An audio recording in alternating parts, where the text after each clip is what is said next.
राजस्थान में बीजेपी का जो हश्र हुआ वो सभी के सामने है और इन सारे रिजल्ट्स के बीच में सबसे ज्यादा चौंकाने वाला रिजल्ट बाड़मेर जैसलमेर लोकसभा सीट का रहा, जहां पर कैलाश चौधरी के लिए जो जनता का फैसला आया वो वाकई में चौंकाने वाला था। तो क्या यहां पर भाटी फैक्टर नुकसान दे गया बीजेपी को? और करेंगे इसी मुद्दे पर चर्चा इस वीडियो में, इसलिए बने रहेगा आखिर तक हमारे साथ। नमस्कार, मैं हूं चेतना शर्मा। आप देखना शुरू कर चुके हैं संवाद।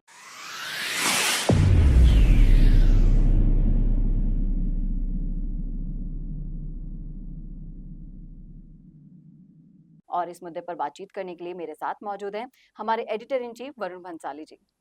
मैं आपसे जानना चाहूंगी, बाड़मेर जैसलमेर लोकसभा सीट की हम बात कर रहे हैं, तो वहां पर भाटी को नेगलेक्ट करना, फिर उन्होंने निर्दलीय चुनाव लड़ने का फैसला किया, वो अलग, और कई सारे ऐसे राजनीतिक घटनाक्रम हुए। क्या वो सभी जिम्मेदार रहे बीजेपी के इस हश्र के लिए? देखिए, ओवरऑल विधानसभा चुनावों से जो सिलेक्शन ऑफ मिनिस्टर्स और गिवन ऑफ टिकट्स था, जिस तरह से टिकट वितरण भी किया गया, अब सारे चीज़ों पर सवाल उठाए जा रहे हैं, जो कि बहुत लाज़मी भी है। एक बहुत ही कठोर स्टेप लेते हुए या एक बहुत ही नया एक्सपेरिमेंट करते हुए प्रधानमंत्री मोदी और बीजेपी की आलाकमान ने नया चीफ मिनिस्टर भी एक कार्यकर्ता को चीफ मिनिस्टर बनाया। इस स्टेप को उस वक़्त बीजेपी में सब वेलकम कर रहे थे, क्योंकि ज़ाहिर-सी बात है बीजेपी में एक अनुशासन है, इसलिए वो वेलकम किया जा रहा था। लेकिन कहीं न कहीं आप देखिए, सारी चीज़ें, चाहे वो भजन लाल शर्मा को मुख्यमंत्री बनाना हो, किरोड़ी लाल मीणा को हाशिए पर रखना हो, बाड़मेर में पहुँचे तो रविंद्र सिंह भाटी को शिव से टिकट नहीं देना हो, या फिर लोकसभा चुनाव में बहुत ज़बरदस्त गुस्सा देखने के बावजूद कैलाश चौधरी को वापस से टिकट दे देना हो, ये सारे मौजू, और केवल बाड़मेर में नहीं और भी कई जगह पर ऐसी चीजें होने लगी है जिस पर अब सवाल उठाए जाने लगे हैं। देखिए, बहुत लाजमी सी बात है कि जब हार जाते हैं ना, तो सवाल उठाए जाते हैं। अगर यही जीत गए होते तो बीजेपी के आलाकमान को कहा जाता कि बीजेपी की आलाकमान बहुत ही एक्सपेरिमेंटल है, बहुत ही नए किस्म की राजनीति करती है, जातिवाद से परे है। लेकिन कहीं न कहीं बीजेपी को भी समझना पड़ेगा कि राजस्थान में जो कास्ट पॉलिटिक्स काम करती है, और राजस्थान में जो डिजर्विंग कैंडिडेट दिखाई देता है, उसको आपने अगर इग्नोर किया, तो यहाँ की जनता जो है, वो काफ़ी इमोशनल है। और मैं ये कहूँगा कि बाड़मेर में जो कुछ भी हुआ है, वो बीजेपी के लिए तो घातक हुआ ही है, हनुमान बेनीवाल के लिए भी बहुत घातक हुआ है। क्योंकि हनुमान बेनीवाल ये कतई नहीं चाहते थे कि उमेदाराम बेनीवाल जीते। जी। आप देखिए, पहला तो ये कि आरएलपी के जितने भी लोग हैं, उनको एक गलत मैसेज गया हम्म। कि आरएलपी में रहोगे तो जीत नहीं पाओगे। और दूसरी बात, ये भी मैसेज गया कि बजाय हनुमान बेनीवाल के अपने कार्यकर्ताओं को वहां से दगा करवा दिया गया। उसके बावजूद भी आपको याद होगा कि हनुमान बेनीवाल के सारे कार्यकर्ता जो है बाड़मेर के, वो कैलाश चौधरी को सपोर्ट करने चले गए। उसके बावजूद भी उमेदाराम बेनीवाल का जीतना एक बहुत ही गलत संदेश हनुमान बेनीवाल के लिए लेकर आ रहा है।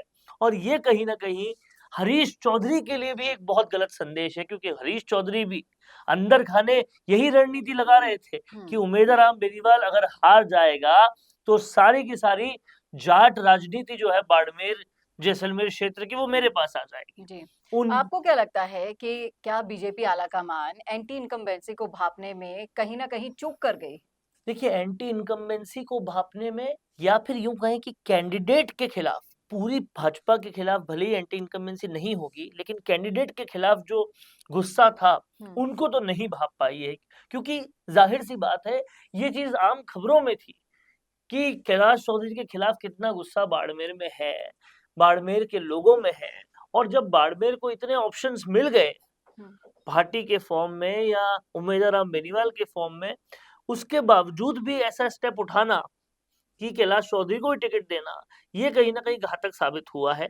क्या आपको नहीं लगता कि इसके अलावा एक और बड़ा कारण ये भी रहा है कि जितने भी बीजेपी के जन आधार वाले नेता थे, उनको कहीं न कहीं साइडलाइन कर दिया गया है, उसका खामियाज़ा बीजेपी को भुगतना पड़ा? देखिए, ज़ाहिर तौर पर ये तो मैंने आपको शुरुआत में ही कहा कि जो स्टेप्स लिए गए कि रोडीलाल मीणा को कहीं न कहीं बड़ा पद नहीं देना, वसुंधरा राजे को पूरा साइडलाइन कर देना, और ये पूरे राजस्थान के परिप्रेक्ष्य में तो हुआ ही है। ये हर क्षेत्र के परिप्रेक्ष्य में भी हुआ है कि दिग्गजों को कहीं न कहीं इग्नोर किया गया है, और ज़ाहिर-सी बात है, इन दिग्गजों की राजनीति दसियों-बीसियों सालों की है।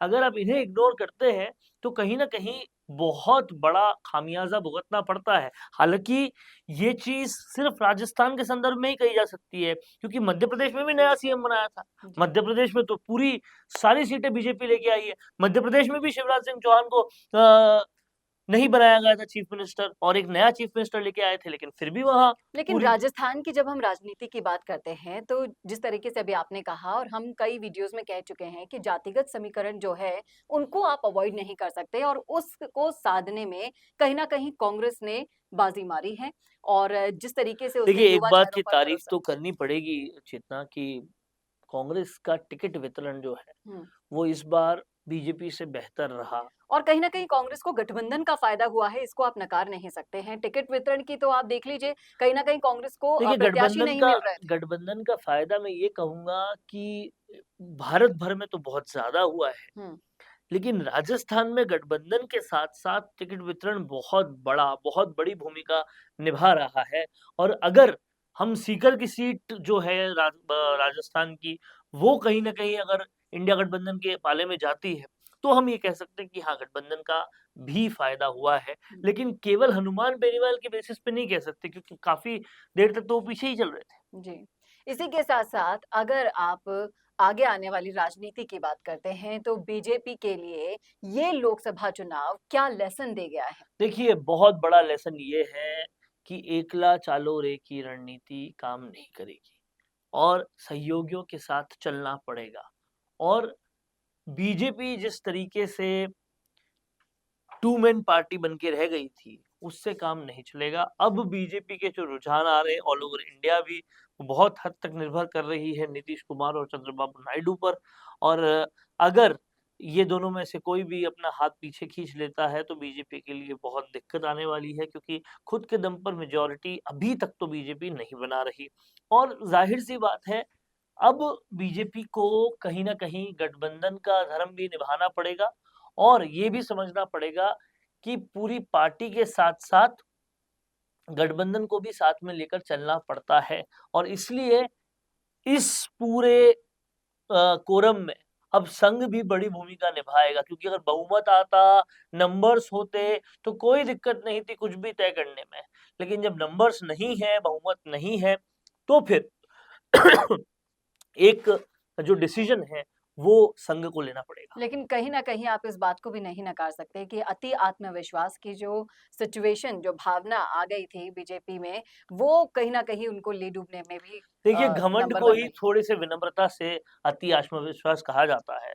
तो घमंड जो था वो बीजेपी में आ गया था, और मैं आपको साफ बता देता हूँ कि घमंड जो है राजनीति में नहीं चलता। जी। और इस बात को समझना पड़ेगा कि भले ही प्रधानमंत्री मोदी ने बहुत सारे ऐसे फैसले किए, जो कहीं न कहीं देश हित के भी रहे, और वो फैसले ऐतिहासिक भी रहे, लेकिन फिर भी जनतंत्र की मालिक तो जनता है, और इस बात को समझकर ही आगे बढ़ना पड़ेगा।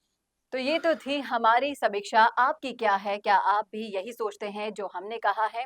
सब कुछ लिख डालिएगा कमेंट बॉक्स में। इस मुद्दे पर आपकी राय क्या है? ये भी ज़रूर लिखिएगा। कैसा लगा वीडियो ये बताना ना भूलिएगा और ऐसे ही और वीडियोज़ के लिए देखते रहिए संवाद, भारत का, भारत के लिए।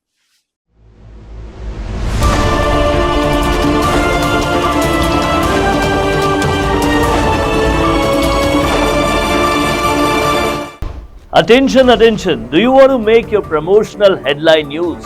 Introducing a game-changing service. I am Varun, your go-to actor for creating impactful promotional breaking news spokesperson video to engage your audience at maximum.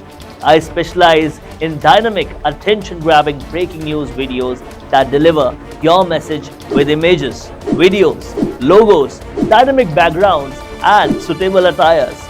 Whether it's a product launch, a special offer, or a brand announcement, all will be done according to your needs. But here's the best part. It's not just about the visuals.